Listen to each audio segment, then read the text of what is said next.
Señor, abre mis labios y mi boca proclamará tu alabanza.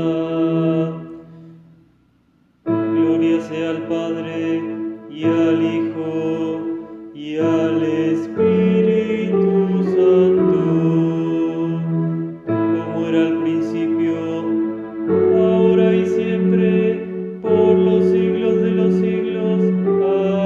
Amén.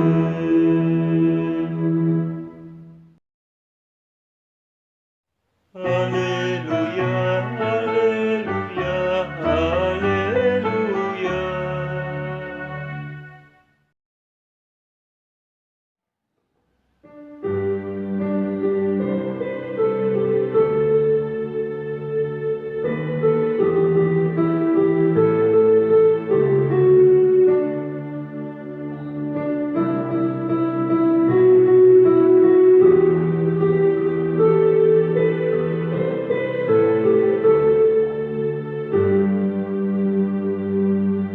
Venid, aclamemos al Señor, demos vítores a la roca que nos salva. Entremos ante Él dándole gracias, aclamándolo con cantos, porque el Señor es un Dios grande, soberano de todos los dioses, tiene en sus manos las cimas de la tierra y son suyas las cumbres de los montes. Venid, aclamemos al Señor, demos vítores a la roca que nos salva. Entremos ante Él dándole gracias, aclamándolo con cantos. Suyo es el mar porque Él lo hizo, la tierra firme que sus manos modelaron. Entremos y postrémonos por tierra, bendiciendo al Señor nuestro Creador. Venid, aclamemos al Señor, demos vítores a la roca que nos salva.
encuentra escrita en el libro de Génesis, en el capítulo 15, versículos 1 hasta el 6, y escrito está.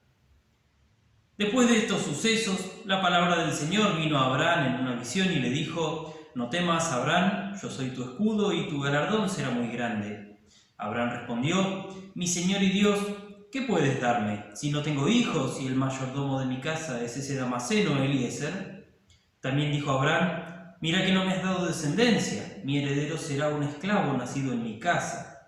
Pero vino a él palabra del Señor y le dijo: «Tu heredero no será este, sino tu propio hijo». Entonces lo llevó afuera y allí le dijo: «Fíjate ahora en los cielos y cuenta las estrellas, si es que las puedes contar, así será tu descendencia». Y Abraham creyó al Señor, y eso le fue contado por justicia. Señor, ten piedad de nosotros. Demos gracias a Dios. La lectura de la epístola se encuentra escrita en la primera carta del apóstol San Juan, en el capítulo 4, versículos 16 hasta el 21, y escrito está: «Y nosotros hemos conocido y creído el amor que Dios tiene para con nosotros. Dios es amor, y el que permanece en amor permanece en Dios y Dios en él. En esto se perfecciona el amor en nosotros, para que tengamos confianza en el día del juicio, pues como Él es, así somos nosotros en este mundo. En el amor no hay temor, sino que el perfecto amor echa afuera el temor, porque el temor lleva en sí castigo. Por lo tanto, el que teme no ha sido perfeccionado en el amor. Nosotros lo amamos a Él porque Él nos amó primero. Si alguno dice yo amo a Dios, pero odia a su hermano, es un mentiroso, pues el que no ama a su hermano, a quien ha visto, ¿cómo puede amar a Dios a quien no ha visto? Nosotros recibimos de Él este mandamiento: el que ama a Dios, ame también a su hermano». Señor, ten piedad de nosotros. Demos gracias a Dios. La lectura del Evangelio se encuentra escrita según San Lucas, en el capítulo 16, versículos 19 hasta el 31, y escrito está: «Había un hombre rico que se vestía de púrpura y de lino fino, y cada día celebraba espléndidos banquetes. Había también un mendigo llamado Lázaro, que lleno de llagas pasaba el tiempo echado a la puerta de aquel, ansioso de saciarse con las migajas que caían de la mesa del rico, y hasta los perros venían y le lamían las llagas. Llegó el día en que el mendigo murió, y los ángeles lo llevaron al lado de Abraham. Después murió también el rico y fue sepultado. Cuando el rico estaba en el Hades, en medio de tormentos, alzó sus ojos y a lo lejos vio a Abraham y a Lázaro junto a él. Entonces gritó: «Padre Abraham, ten compasión de mí. Envía a Lázaro para que moje la punta de su dedo en agua y me refresque la lengua, porque estas llamas me atormentan». Pero Abraham le dijo: «Hijo mío, acuérdate que mientras vivías, tú recibiste tus bienes y Lázaro recibió sus males. Pero ahora aquí él recibe consuelo y tú recibes tormentos. Pero, además, hay un gran abismo entre ustedes y nosotros, de manera que los que quieran pasar de aquí a donde están ustedes no pueden hacerlo, ni tampoco pueden pasar de allá para acá». Aquel respondió: «Padre, entonces te ruego que envíes a Lázaro a la casa de mi padre, donde tengo 5 hermanos, para que les advierta, a fin de que no vengan ellos también a este lugar de tormento». Pero Abraham le respondió: «Pero ellos tienen a Moisés y a los profetas, que los escuchen». Y aquel contestó: «No lo harán, padre Abraham, pero si alguien de entre los muertos va a ellos, sí se arrepentirán». Abraham le dijo: «Si no han escuchado a Moisés y a los profetas, tampoco se van a convencer si alguien se levanta de entre los muertos». Dios, que muchas veces y de distintas maneras habló en otros tiempos a nuestros padres por medio de los profetas, en estos días finales nos ha hablado por medio del Hijo. Gracia y paz de nuestro Señor Jesucristo sean con ustedes ahora y siempre. Amén. Cuando Lutero murió en 1546, en su bolsillo encontraron un papelito con una inscripción. ¿Se imaginan qué decía? Pensemos por un momento que Lutero escribió muchísimo en su vida. La colección completa de sus obras son más o menos 80.000 páginas compiladas en más de 120 tomos de una colección de libros. Y no solamente escribió de teología, también de educación, política, economía y más. Evidentemente tuvo mucho que decir, y este papelito sus últimas palabras o voluntad, parece ser algo muy interesante para conocer. ¿Qué crees que decía? ¿Algún proverbio de sabiduría? ¿Cuál es la verdadera religión? ¿Qué hay que hacer para llegar al cielo? ¿Quiénes somos y por qué estamos en el mundo? Aunque te parezca imposible, dejó todo eso escrito en un pequeño papelito. ¿Qué decía? Somos mendigos, esta es la verdad. Un pequeño pero muy sabio proverbio que revela que la verdadera religión, aquella que conduce al cielo, es aquella en la que no somos un agente activo, sino que es aquella que, cual mendigo, sin hacer mérito, espera recibir en su mano, por pura gracia y misericordia, la salvación obrada por Dios. Porque somos pecadores, y a menos que Él tenga misericordia y nos entregue esta misericordia, no hay posibilidad de que seamos salvos. Así como pasó con Lázaro en el texto de Lucas. Él fue salvo porque tenía fe en el verdadero Dios y de este mismo Dios recibió la salvación en su condición de mendigo, por pura misericordia. Jesús estaba hablando hace rato ya, y mientras hablaba a sus discípulos también lo escuchaban los fariseos, un grupo que le encantaba la justicia propia como mérito para la salvación. Por eso Jesús, justo antes de nuestro texto, les dice: ustedes se justifican a ustedes mismos delante de la gente, pero Dios conoce su corazón, pues lo que la gente considera sublime, ante Dios resulta repugnante. Y después cuenta esta historia que conocemos como el rico y Lázaro. Jesús en la historia usa dos contrastes muy grandes para demostrar el punto a que él va, que está explicitado en aquel último versículo. Si no han escuchado a Moisés y a los profetas, tampoco se van a convencer si alguien se levanta de entre los muertos. Esta es la conclusión a la que Jesús lleva a su auditorio, mostrando que si frente a las Sagradas Escrituras no hay arrepentimiento, sino una supuesta autojusticia, no hay posibilidad de salvación. Los elementos que pone en contraste son un rico y un pobre. Pero para que haya un contraste notable, el rico es un rico muy rico y el pobre es un pobre muy pobre. Uno se viste de púrpura y lino fino, otro es un mendigo que está cubierto de heridas que le lamen los perros.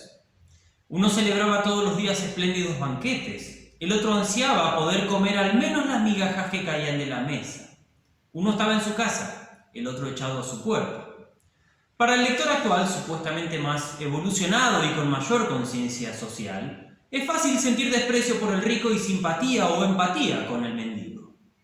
Pero si hubiésemos vivido en aquel entonces, hubiésemos tenido otra actitud. La situación en aquel entonces no era muy distinta a la actual. La riqueza estaba acumulada en un sector pequeño de la sociedad y la mayoría de las personas no eran pudientes y necesitaban de un trabajo para vivir día a día. Como no les sobraba nada, un mendigo que pedía lo que no tengo, porque soy pobre, aunque no tanto como él, no me generaba ninguna simpatía. Por el contrario, un rico, y tan rico como el que Jesús describe, posiblemente era un gran comerciante y que movía, en gran medida, la economía local. Por lo que, probablemente, fuera el que nos diera trabajo, que nos daba de comer a nosotros y a nuestra familia. Mucha hipótesis en todo esto, pero lo cierto es que no hay nada que nos haga pensar que este rico no gozaba el respeto y admiración de sus contemporáneos. Un factor más que nos haría no sentir simpatía con Lázaro, es más, nos haría sentir desprecio, son sus llagas y los perros circundantes. El perro en aquel entonces era sinónimo de plagas y enfermedades, lo mismo que las llagas o úlceras que tenía Lázaro. Si no quería contagiarme de algo y terminar igual que él, mejor ni acercarme. Esto no es muy distinto a la situación que hoy se vive con los contagiados y aislados de COVID. Si estás en el supermercado haciendo cola esperando para pagar en la caja y una persona delante tuyo tose y dice: perdón, es que tengo COVID, ¿le das un abrazo para consolarlo o salís corriendo para no contagiarte? Si bien son dos posturas muy extremas, así de extremos son los contrastes que relata Jesús entre el rico y el mendigo. Esto para llevar a los oyentes a sentir simpatía con el rico, como lo habrá hecho aquel auditorio original, y antipatía con el mendigo Lázaro, como también habrán sentido en aquel entonces. Pero ahora los contrastes quedan atrás, aunque sea por un momento, porque hay algo que une al rico con Lázaro. Ambos mueren. Esto es clave en el relato porque es lo que lo sigue manteniendo actual, incluso para los incrédulos. Pueden haber cambiado los esquemas sociales, la situación de pobreza, la distribución de la riqueza, aunque yo no veo demasiados cambios, pero lo que no cambia es que todos morimos. Pobre o rico, sano o enfermo, grande o chico, todos morimos. Ahí hay un punto de contacto entre toda la humanidad, sin importar cuántas diferencias y contrastes haya. Luego del punto de contacto entre los personajes presentados por Jesús, vuelven los contrastes. Y el primer contraste es que antes describió primero al rico, pero ahora habla primero del mendigo. Llegó el día en que el mendigo murió y los ángeles se lo llevaron al lado de Abraham. Al fin una buena para el pobre Lázaro. Muy distinta es la descripción que se da del rico. Murió también el rico y fue sepultado. Esta descripción no se da para marcar la diferencia en cuanto a la sepultura, como si Lázaro ni siquiera hubiese tenido un sepelio, sino que marca que para el rico la muerte es el fin, porque es eterna, mientras que para Lázaro lo es la vida. El contraste ahora se da también entre los lugares en los que cada uno de los personajes termina. El rico está en el Hades, el infierno, el lugar de castigo y tormento. Tanto es el sufrimiento que le causaba el fuego del infierno, que la cantidad de agua que Lázaro pudiese cargar en la punta de su dedo era mucho más y mejor que aquel tormento.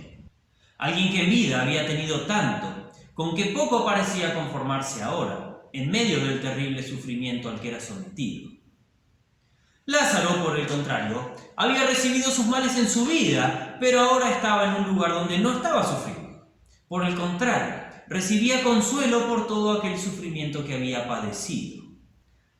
Abraham también aclara que el gran contraste que se ve entre un lugar y otro, además de ser en cuanto al trato que se recibe en cada uno, también es físico, es de distancia. Hay un gran abismo entre ustedes y nosotros, y no se puede pasar de un lado al otro. No podría enviarte a Lázaro a que te dé una gota de agua ni aunque quisiera. Se resigna ante esta realidad del rico, pero ahora muestra que no es un egoísta sin amor por los demás, sino que pide que Lázaro vaya a casa de su padre de carne y hueso, y le avise a sus 5 hermanos del horrible destino que les espera, para que ellos tomen cartas en el asunto y lo eviten. Pero Abraham le dice que ya tienen lo que necesitan para estar advertidos, a Moisés y a los profetas. Ahora bien, al referirse a ellos, Abraham no se está refiriendo a la persona de Moisés y a las personas de los profetas, sino a sus escritos, lo que hoy conocemos como el Antiguo Testamento. O sea que Abraham los está mandando a las Escrituras para llegar al arrepentimiento, y aclarando que nada más es necesario. Si no escuchan a la Escritura y se arrepienten, tampoco se van a convencer si uno se levanta de los muertos. Con esto Jesús está apuntando a varias cosas. En primer lugar, la autojusticia en la que creían los fariseos al leer de forma legalista la Escritura. En segundo lugar, al pecado y la necesidad de arrepentimiento que tienen los humanos. Y en tercer lugar, la incredulidad persistente de ellos a pesar de las señales de Jesús y su propia futura resurrección. Leyendo esta historia siempre se levanta la misma pregunta. ¿Por qué el rico fue al infierno y Lázaro al cielo? Decir que el ser rico o mendigo definió el destino de cada uno es la respuesta incorrecta. No se trata de que la riqueza es una obra mala y la pobreza una obra buena, y eso define el destino de cada uno. Hay que hacer una salvedad. El rico sí fue condenado por egoísta y por no haber ayudado a quien lo necesitaba. O sea, él se fue al infierno por su pecado. ¿Cuál pecado? El pecado contra el 5.º mandamiento. No mates. Este mandamiento no prohíbe solamente hacerle daño alguno al prójimo, sino que también manda a ayudarlo en sus necesidades.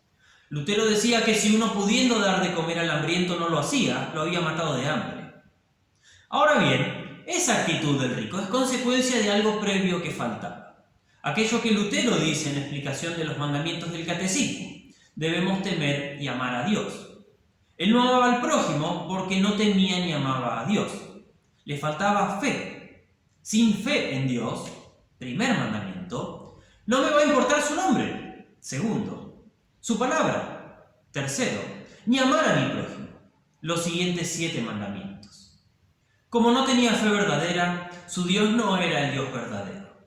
Pero él sí tenía fe, aunque una fe errónea. Por eso tenía también un Dios, aunque uno erróneo, él mismo y su riqueza. Él no compartía su riqueza con el necesitado porque se amaba a sí mismo. Y mientras más riqueza tuviese, más amor se podía dar a sí mismo. Si compartía su dinero, tenía menos amor para darse. Esto es lo mismo que Juan decía en la lectura de la epístola. Él fue condenado por su pecado de incredulidad, que lo llevó a toda clase de vicios y pecado, y esto quedó en evidencia en la falta de amor que tuvo hacia su prójimo en necesidad.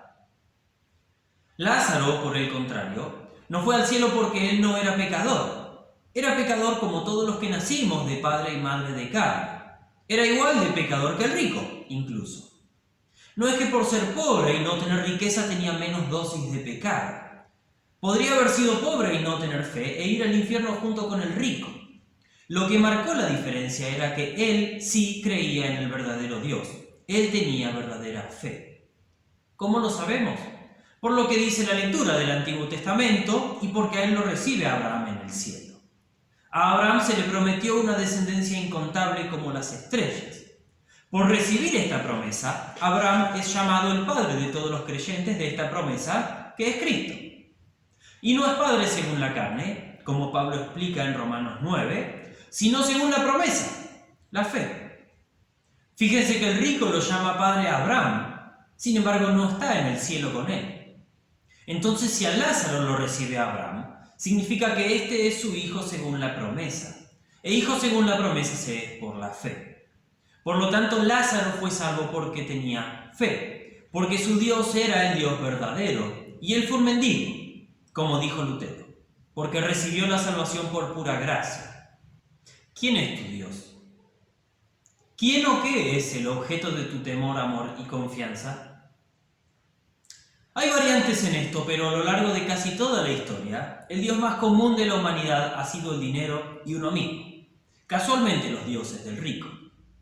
Esto se ve en el egoísmo y la avaricia propia de los seres humanos, que llevó a lo largo de la historia a pleitos y guerras. Pero últimamente, esto de tenerse a uno mismo como su propio Dios fue en aumento, aunque haya sido sutilmente. Por eso el avance de la autoayuda, la búsqueda de la autorrealización, el yo y el amor propio como valor central para la felicidad, la meditación para encontrar la paz y la tranquilidad. Ni hablar del consumismo, gastar para acumular cosas que me van a hacer feliz. Muy poco tiene que ver esto con ser un mendigo, para lo cual hay que perder ese orgullo que el mundo promociona. Y no estoy diciendo con esto que hay que ser un infeliz, un trapo de piso toda la vida, pero que nuestra vida se mida en base a la felicidad propia. Es un pecado contra el primer mandamiento, amándonos más a nosotros mismos que a Dios.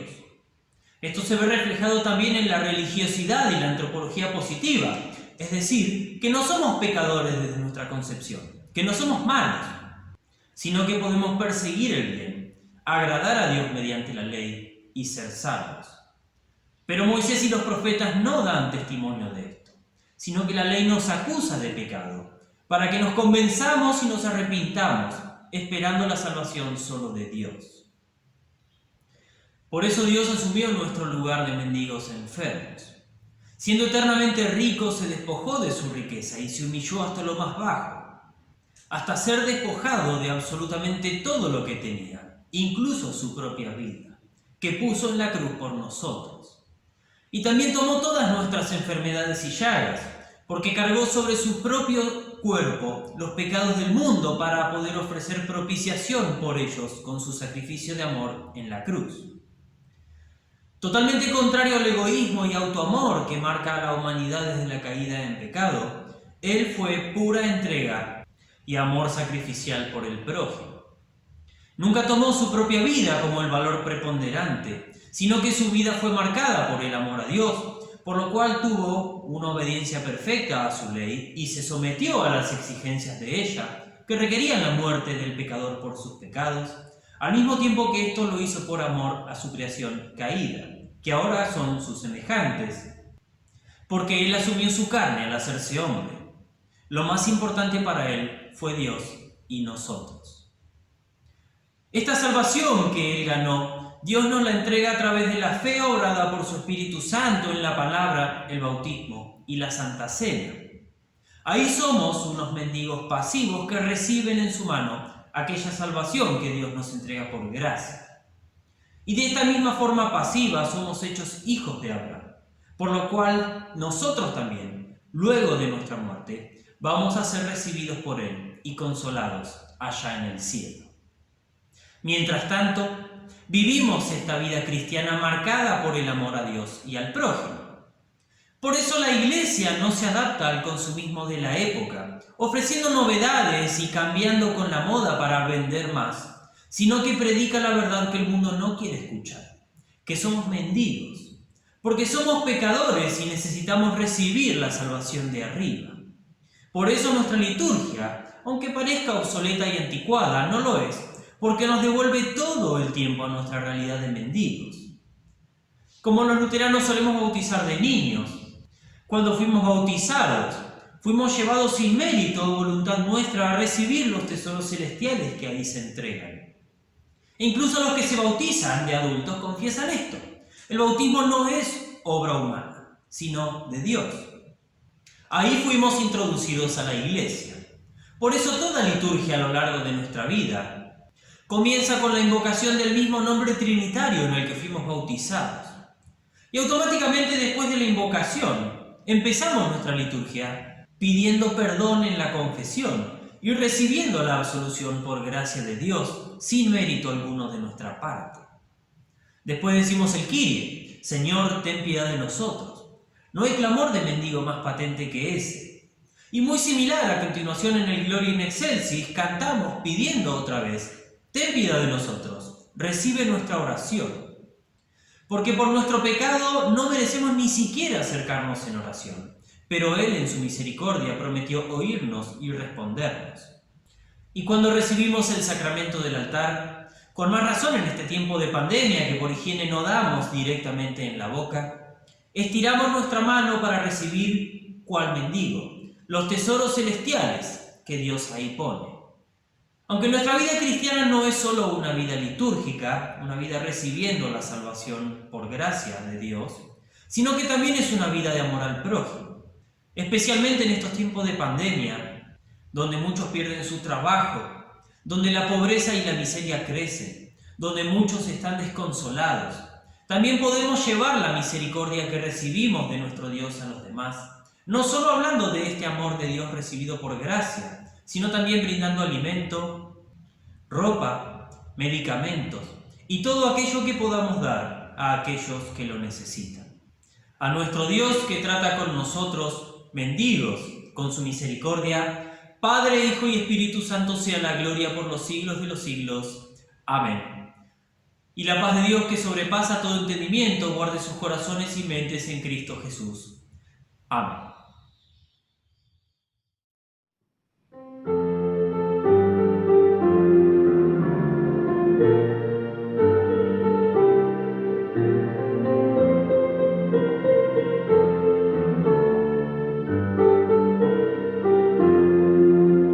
Bendito sea el Señor, el Dios de Israel, porque ha visitado a su pueblo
separará sus caminos, pregonando la paz y el perdón. Bendito sea el Señor, el Dios de Israel, porque ha visitado a su pueblo con su salvación, a darles la salvación. Viniste, oh Señor, llegaste a tu pueblo para entregarles perdón. Bendito sea el Señor, el Dios de Israel, porque ha visitado a su pueblo con su salvación. En su misericordia nuestro Dios nos visitará, como sol que nos ilumina, guiándonos por senderos de paz. Bendito sea el Señor, el Dios de Israel, porque ha visitado a su pueblo con su salvación. Gloria al Padre eterno, gloria a Dios Hijo Jesús, gloria al Espíritu Santo por los siglos y siglos sin fin. Bendito sea el Señor, el Dios de Israel, porque ha visitado a su pueblo con su salvación.